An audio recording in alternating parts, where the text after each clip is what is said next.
What's up, guys? Coach Josh here, and today I want to discuss a couple questions that I've gotten recently about working out that I want to clarify because I think there's a little bit of confusion about what is actually happening for a couple of these things. All right, so I'm going to group them together because they are very closely related. So the first question was, does it matter if I sweat during my workout or how much I sweat during my workout? And the second one is, what happens if I don't feel sore after my workout? Again, both of them we're going to kind of go in the same direction with them, and I'm going to break off.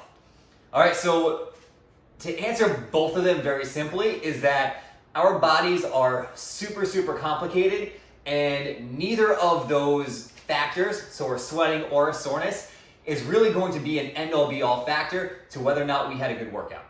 Okay, so from here, I'm going to tackle the first one. So that first one is, again, does sweating matter when we work out? To an extent, yes, we do want to raise our core temperature. We do want to have our heart rate elevate. All of that stuff is totally fine.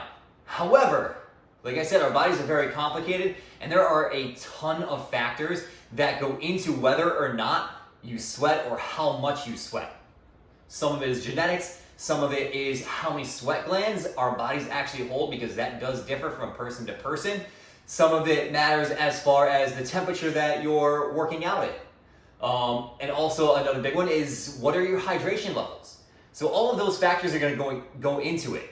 Now, yes, depending on what your goal is, we may want to elevate our heart rate a little bit more, which means that we might get a little bit more sweat. But again, it's going to be goal dependent. All right, so just by going to the gym and thinking that you're getting a sweat in, that doesn't mean that you're necessarily burning more fat than someone else. And that doesn't mean that you're reaching your specific goal because you're sweating. All right, so some of those are mutually independent. Now, the second one, being sore after your workout. If you are fairly new to exercise or you've taken a break and you're coming back from exercise, then soreness is probably going to be a normal part of your exercise routine. But if you are someone that has been consistently working out for a while, you're probably not going to get that same level of soreness. And that's just because your body is going to adapt to the stresses that we're putting on it through our workout. All right, so going back to that first example, if you're just new to working out or you're coming back from a long layoff, exercise is almost seen by our body as something that it's an immune response that is happening to our body. So it's an outside force that our body does not like. Our body likes to stay in the state that it's at. Exercise is forcing us to get out of that comfort zone. So our body, at the very beginning, will react to that through an immune response and through some soreness and swelling. But it adapts to that very, very quickly. Okay, so the more consistent you are with your workouts, the less likely that you are to be sore. Now, if you're someone who has been going to the gym consistently and you are still feeling sore, that's actually probably a pretty bad sign.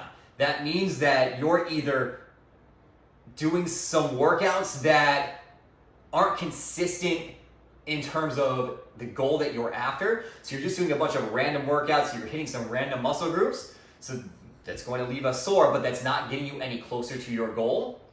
Or you're training too hard and not recovering enough.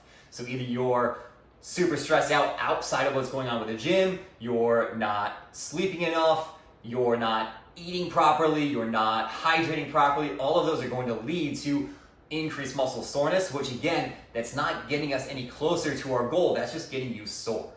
All right, so I hope that clarifies both of those questions. So neither of them by themselves are really going to get us any closer to our goals. We just have to figure out, is it something that's genetic to us? Is it the environment that we're putting ourselves in?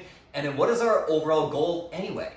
All right, if our goal is to just be sore, if our goal is to just be sweaty, then we can easily do that. But if your goal, which is for most of us, to either lose weight, get stronger, build muscle, then neither of those are going to be really good indicators of a good workout.